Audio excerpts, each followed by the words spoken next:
जब हर्षोन्मत्त वानरों का तुमुलनाद सुनकर रावण को आश्चर्य हुआ और आशंका ने उसे आ घेरा। उसने तत्काल मंत्रियों से कहा, वानर सेना में इतना उत्साह कैसे आ गया? मेघनाद ने तो राम और लक्ष्मण का वध कर दिया था।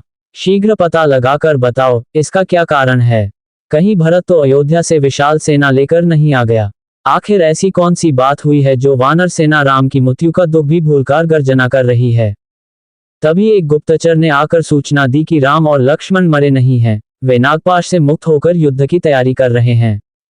ये सुनते ही रावण का मुख फीका पड़ गया।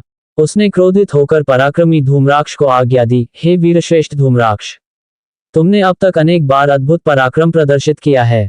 तुम सहस्त्रों वीरों को अकेले मार सकते हो। एक विशाल सेना लेकर जाओ और राम लक्ष्मण सहित शत्रु सेना का वध करो।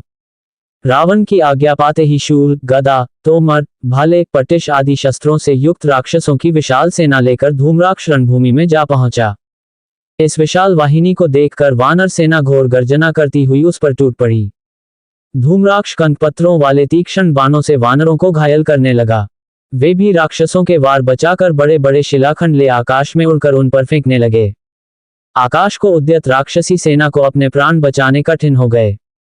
फिर भी राक्षस सेना का एक भाग अपने प्राणों की चिंता न करके बाणों, त्रिशूलों आदि से वानरों का लहू बहा रहा था। चारों ओर रक्त की नदियां बहने लगी। जिधर देखो उधर ही राक्षसों और वानरों के रुंड मुंड दिखाई देते थे। कानों के पर्दों को फाड़ने वाला चीत्कार और हाहाकार सुनाई दे रहा था। रणन्मत्त धूम्राक्ष हताहत वीरों के शरीरों को रौंदता हुआ अपने अग्नि बाणों से वानर सेना को भस्मीभूत कर रहा था। उसके आक्रमण की ताव न लाकर वानर सेना इधर उधर भागने लगी। अपनी सेना की ये दुर्दशा देखकर हनुमान ने क्रोध से भरकर एक विशाल शिला उखाड़ी और लक्ष्य तानकर धूम्राक्ष की ओर फेंक दी। उस शिला को अपनी ओर आते देख वह फुर्ती से रथ से कूद पड़ा। इस बीच में रथ चूर चूर हो चुका था और घोड़े तथा सारथी मर चुके थे। राक्षस सेनापति को इस प्रकार बचता देख हनुमान का क्रोध और भी भड़क उठा।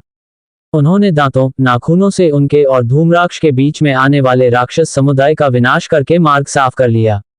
जब उसने हनुमान को भयंकर रूप से अपनी ओर आते देखा तो लोहे के कांटों से भरी हुई गदा उठाकर उनके सिर पर दे मारी। हनुमान ने वार बचाकर एक भारी शिला उठाए और आकाश में उड़कर धूम्राक्ष को दे मारी। इससे उसके शरीर की समस्त हड्डियां टूट गईं और वह पृथ्वी पर गिरकर यमलोक से धार गया। उसके मरते ही राक्षस भी भाग छूटे।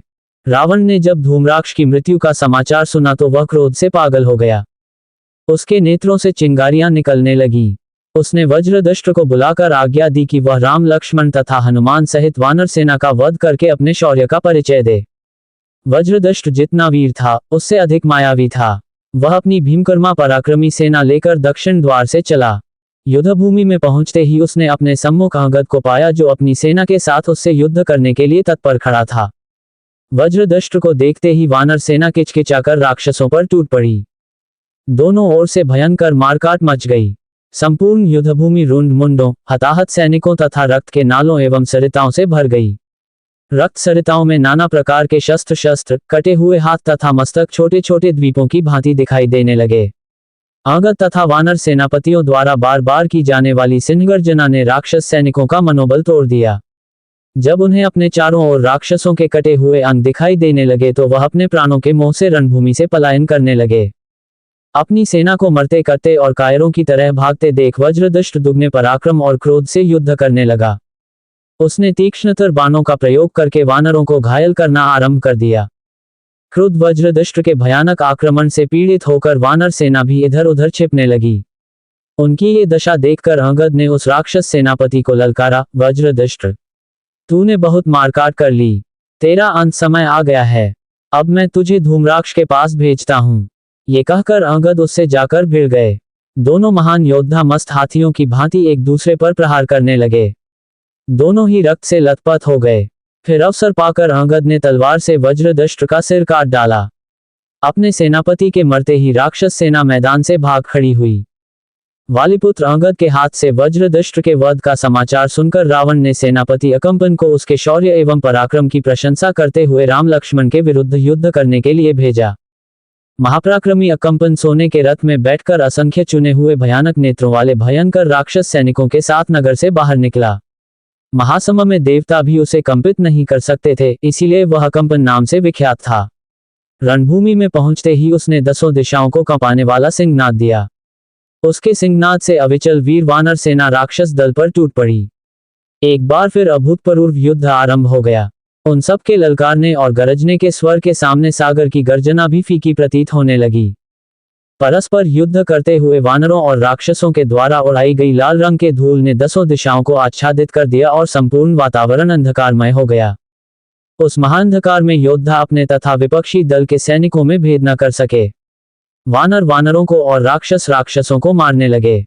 इस युद्ध में वीर वानर कुमुद, नल, मेंद और द्विविद ने कुपित हो अपना उत्तम वेग प्रकट किया तथा उनके इस वेग से उत्साहित वानरों ने क्रुद्ध होकर वृक्षों, शिलाओं, दांतों तथा नाखूनों से रिपुदल में भयंकर मारकाट मचा दी, जिससे उसके पांव उखड़ने लगे। अपनी सेना के पैर उखड़ते देख अकंपन मेघों के समान गर्जना करके अग्नि बाणों से वानर दल को जलाने लगा। वानर सेना को इस प्रकार अग्नि में भस्म होते देख परम तेजस्वी पवन पुत्र हनुमान ने आगे बढ़कर अकंपन को ललकारा। जब अन्य वानरों ने हनुमान का रौद्र रूप देखा तो वे भी उनके साथ फिर फुर्ती से युद्ध करने लगे। उधर हनुमान को देखकर अकंपन भी गरजा। उसने अपने तरकस से तीक्ष्ण बाण निकालकर हनुमान को अपने लक्ष्य बनाया। उन्होंने वार बचाकर एक विशाल शिला अकंपन की ओर फेंकी। जब तक वह शिला अकंपन तक पहुंचती तब कर उसने अर्धचंद्राकार बाण छोड़कर उस शिला को चूर चूर कर दिया। इस प्रकार शिला के नष्ट होने पर हनुमान ने कर्णिकार का वृक्ष उखाड़कर अकंपन की ओर फेंका। अकंपन ने अपने एक बाण से उस वृक्ष को भी नष्ट किया और एक साथ 14 बाण छोड़कर हनुमान के शरीर को रक्तरंजित कर दिया।